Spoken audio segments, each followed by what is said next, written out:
লা তাহজান ইন্নাল্লাহা মানা।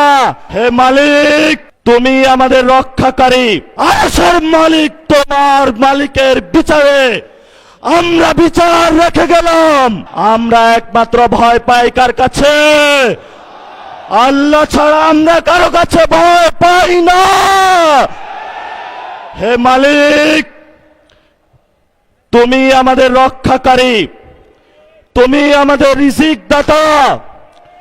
যারা এই বাংলাদেশে জনগণ 17 বছর অপেক্ষা করেছিল, আমাদের অধিকার ছিনিয়ে নিয়েছে, ডাকাতির মাধ্যমে ভাইদেরকে হত্যা করেছে।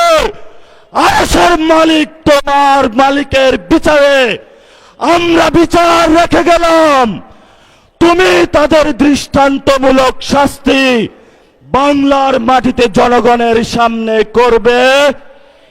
আমরা আজকে তোমার মসজিদের সামনে বিচার রেখে গেলাম।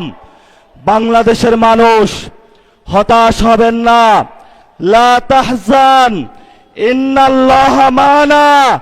আল্লাহ আমাদের সাথে আছেন, শক্তিমান, ভয় নাই।